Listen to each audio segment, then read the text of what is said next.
بسم اللہ الرحمن الرحیم۔ صرف 5 منٹ کا مدرسہ قرآن و حدیث کی روشنی میں 299واں دن 29 شوال المکرم۔ نمبر 1، اسلامی تاریخ۔ حضرت انس بن مالک رضی اللہ عنہ۔ حضرت انس بن مالک رضی اللہ عنہ نبوت کے 30 سال مدینہ میں پیدا ہوئے۔ حضور صلی اللہ علیہ وسلم جب ہجرت فرما کر مدینہ طیبہ تشریف لائے تو اس وقت ان کی عمر تقریباً 10 سال تھی۔ ان کا گھرانہ آپ صلی اللہ علیہ وسلم کے مدینہ آنے سے پہلے ہی مسلمان ہو گیا تھا۔ ان کی والدہ ام سلیم حضرت انس رضی اللہ عنہ کو لے کر حضور صلی اللہ علیہ وسلم کی خدمت میں حاضر ہوئی اور عرض کیا، یا رسول اللہ، مدینہ کے مرد اور عورتوں نے آپ صلی اللہ علیہ وسلم کی خدمت میں کوئی نہ کوئی ہدیہ پیش کیا ہے، لیکن میرے پاس اس لڑکے کے علاوہ کچھ بھی نہیں ہے۔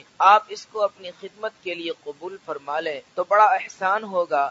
آپ صلی اللہ علیہ وسلم نے حضرت انس رضی اللہ عنہ کو اپنی خدمت کے لیے قبول فرما لیا۔ وہ 10 سال حضور صلی اللہ علیہ وسلم کی خدمت میں رہے، مگر آپ صلی اللہ علیہ وسلم نے کبھی ان کی خطا پر اف تک نہیں کہا۔ ان سے خوش ہو کر ایک مرتبہ حضور صلی اللہ علیہ وسلم نے دعا فرمائی، اللہم ارزقہ مالا وولدا وبارک لہ، اے اللہ اس کو مال و دولت عطا فرما اور اس میں برکت عطا فرما۔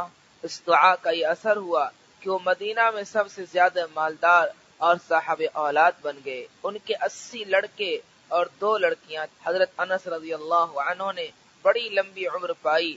وہ آخری صحابی ہیں جن کا بصرہ میں سن 93 ہجری میں انتقال ہوا۔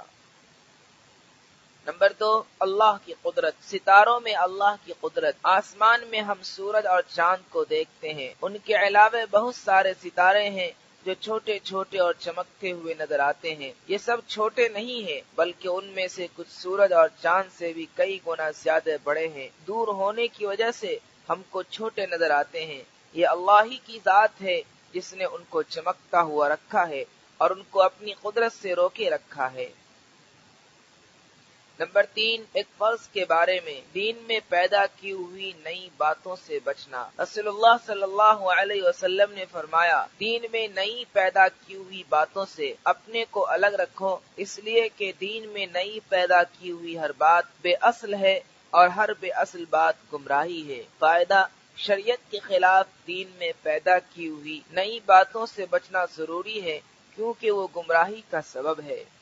نمبر 4، ایک سنت کے بارے میں سونے کے آداب۔ رسول اللہ صلی اللہ علیہ وسلم جب سونے کا ارادہ فرماتے تو اپنے دائیں ہاتھ کو رخسار یعنی داہنے گال کے نیچے رکھ کر سوتے، پھر 3 بار یہ دعا پڑھتے، اللہم قنی عذابک یوم تبعث عبادک۔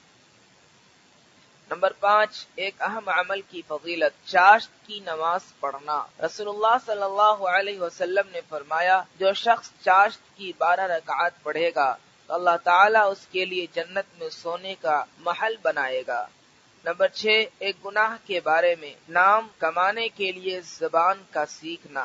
رسول اللہ صلی اللہ علیہ وسلم نے فرمایا، جو آدمی زبان کی فصاحت و بلاغت صرف اس لیے سیکھے کہ لوگوں کے دلوں کو اپنی طرف مائل کریں تو اللہ تعالیٰ قیامت کے دن ایسے آدمی کے نوافل اور فرائض قبول نہیں فرمائیں گے۔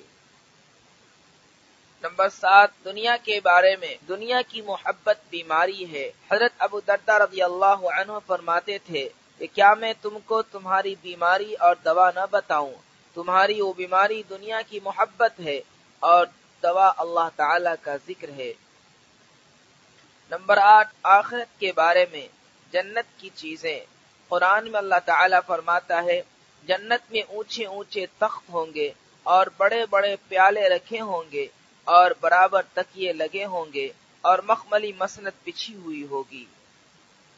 نمبر 9، طب نبوی سے علاج، بچنا کے ذریعے درد کا علاج۔